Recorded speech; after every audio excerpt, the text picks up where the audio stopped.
മലയാളത്തിൽ നിന്നും തമിഴിലേക്ക് എത്തി ഒരുപാട് ആരാധകരെ സ്വന്തമാക്കാൻ കഴിഞ്ഞ ഒരു വ്യക്തിയാണ് നടി അമല പോൾ.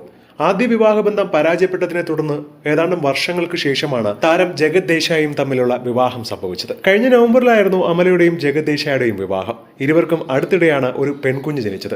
ഇള എന്നായിരുന്നു താരം പെൺകുഞ്ഞിന് പേര് നൽകിയത്. അന്ന് ഈ പേരും ഒരുപാട് ചർച്ചയായ ഒന്ന് തന്നെയായിരുന്നു. കുഞ്ഞ് ജനിച്ച സമയത്ത് കുഞ്ഞിന്റെ ചിത്രങ്ങളൊന്നും താരം പങ്കുവച്ചിട്ടുണ്ടായിരുന്നില്ല. എന്നാൽ ഇപ്പോഴത്തെ ആദ്യമായി കുഞ്ഞ് ഇളയുടെ ചിത്രം പങ്കുവച്ചെത്തിയിരിക്കുകയാണ് അമല പോളും കുടുംബവും. അമലയുടെയും ജഗത് ദേശായിയുടെയും ആദ്യ വിവാഹ വാർഷികമാണ് ഇക്കഴിഞ്ഞ ദിവസം നടന്നത്. തന്റെ വിവാഹ വാർഷികം ആഘോഷമാക്കുന്ന ഈ ഒരു അവസരത്തിലാണ് കുഞ്ഞും ഭർത്താവും ഒപ്പമുള്ള ചിത്രം അമല പോൾ തന്റെ ഇൻസ്റ്റാഗ്രാമിൽ പങ്കുവച്ചിരിക്കുന്നത്. എന്നും വിസ്മയിപ്പിച്ചുകൊണ്ടിരിക്കുന്ന പ്രിയപ്പെട്ട ഭർത്താവിന് വിവാഹ വാർഷിക ആശംസകൾ.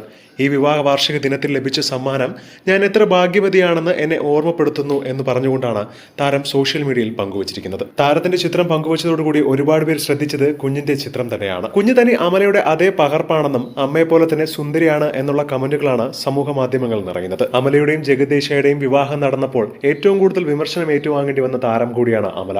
ഇത് എത്രാമത്തെ വിവാഹമാണെന്നും ഇതിലെങ്കിലും ഒന്ന് ഉറച്ചു നിൽക്കുമോ എന്നുള്ള കളിയാക്കലുകളും താരം നേരിടേണ്ടി വന്നു. കൂടുതൽ വിശേഷങ്ങൾക്കായി ചാനൽ മറക്കാതെ സബ്സ്ക്രൈബ് ചെയ്ത് ഒപ്പം മറക്കാതെ ബെല്ലൈക്കണും പ്രസ് ചെയ്യുക.